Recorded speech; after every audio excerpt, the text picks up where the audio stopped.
네, 이번에는 최광희님께서 문의를 주셨네요. 안녕하세요. 어제 문의드렸는데 안 해주셔서 다시 문의를 올립니다. 하나마이크론입니다. 매수가금 8,900원에 20% 비중인데 추가 매수해도 될런지요? 진단 부탁드립니다. 라고 말씀을 남겨주셨네요. 어제 문의 주셨는데 안 해서 아쉬움이 많이 크셨겠구나. 오늘 같이 한번 진단을 해보도록 하겠습니다.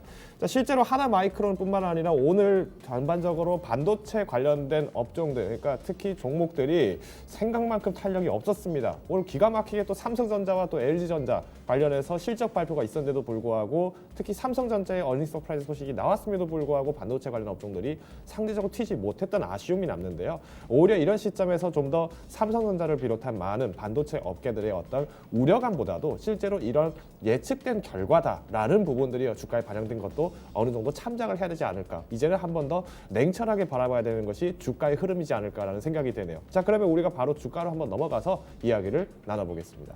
자, 보시다시피 최근에 지금 조정이 크게 두 번 왔습니다. 아시다시피 뭐 지난 8월자에서 조정은 말 그대로 국내에서의 코로나 재확산에 대한 공포감들 때문에 주가가 조정을, 그리고 이후에 9월 중순부터 시작된 조정은 마찬가지로 미국에 있는 기술주들이 전반적으로 하락을 하게 되면서 나타났던 조정입니다. 자, 그럼에도 불구하고 여전히 주가는 계속 차츰차츰 탄력을 잡아가고 있다는 것이 가장 중요한데요.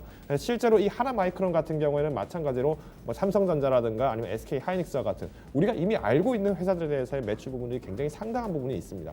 특히나 또 후공정 관련된 업체이기 때문에 결국은 이런 시점에서 오히려 이런 장비를 이런 반도체 관련된 공정지역에서도 후공정과 그리고 전공정에 있는 부분들에서는 기업들은 급하게 매도를 하거나 급하게 매수를 할 필요가 전혀 없다라는 것을 아마 지난 시간에도 누차 말씀을 드렸을 겁니다. 결국 우리가 5G뿐만 아니라 IT 부분들, 이번에 삼성전자가 실적이 좋은 이유도 결국에는 이런 어떤 수요에 대한 병목 현상이 나타나게 되면서 오히려 영업이익분으로 전환이 됐다라고 소개를 드렸듯이 지금은 단기간에서의 어떤 주가가 메리트의 탄력성은 떨어졌지만 이 떨어진 탄력을 내가 급하게 매수를 함으로써 일종의 불타기죠. 이런 불타기를 해내면서까지라도 이제 억지로 주가를 끌어올리는 것은 굉장히 위험하고 힘들다라고 제가 말씀을 드리고 싶네요. 자, 그러면 한번 대응 전략을 세워보도록 합시다.